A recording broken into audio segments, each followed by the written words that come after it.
The Wonderful Wizard of Oz by L. Frank Baum. Chapter 1. The Cyclone.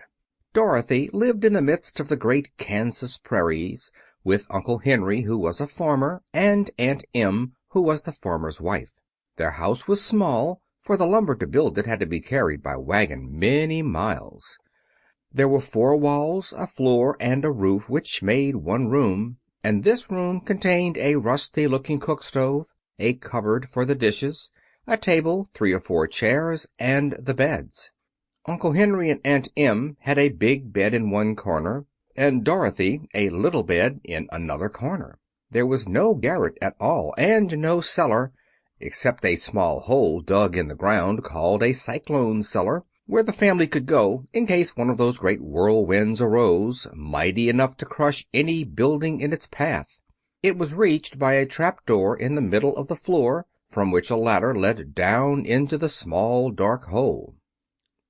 When Dorothy stood in the doorway and looked around, she could see nothing but the great gray prairie on every side. Not a tree nor a house broke the broad sweep of flat country that reached to the edge of the sky in all directions. The sun had baked the plowed land into a gray mass, with little cracks running through it. Even the grass was not green, for the sun had burned the tops of the long blades until they were the same gray color to be seen everywhere. Once the house had been painted, but the sun blistered the paint and the rains washed it away, and now the house was as dull and gray as everything else. When Aunt Em came there to live, she was a young, pretty wife. The sun and wind had changed her, too. They had taken the sparkle from her eyes and left them a somber gray. They had taken the red from her cheeks and lips, and they were gray also. She was thin and gaunt, and never smiled now.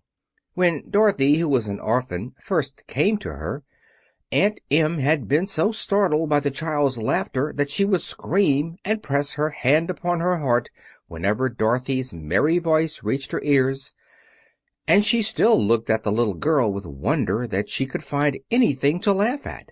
Uncle Henry never laughed. He worked hard from morning till night, and did not know what joy was. He was gray also, from his long beard to his rough boots, and he looked stern and solemn and rarely spoke.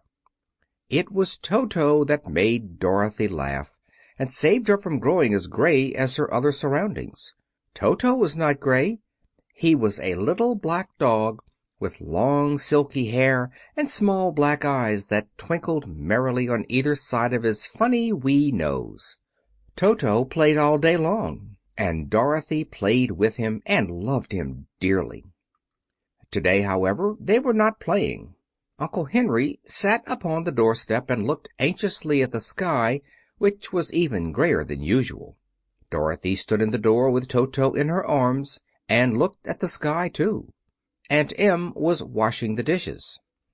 From the far north they heard a low wail of the wind, and Uncle Henry and Dorothy could see where the long grass bowed in waves before the coming storm.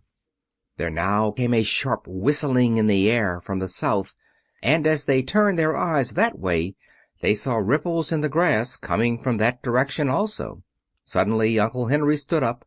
"There's a cyclone comin', Em," he called to his wife. "I'll go look after the stock." Then he ran toward the sheds where the cows and horses were kept. Aunt Em dropped her work and came to the door. One glance told her of the danger close at hand. "Quick, Dorothy!" she screamed. "Run for the cellar!" Toto jumped out of Dorothy's arms and hid under the bed, and the girls started to get him. Aunt Em, badly frightened, threw open the trap door in the floor and climbed down the ladder into the small dark hole. Dorothy caught Toto at last and started to follow her aunt. When she was halfway across the room there came a great shriek from the wind, and the house shook so hard that she lost her footing and sat down suddenly upon the floor. Then a strange thing happened. The house whirled around 2 or 3 times and rose slowly through the air. Dorothy felt as if she were going up in a balloon. The north and south winds met where the house stood, and made it the... Sample complete. Ready to continue?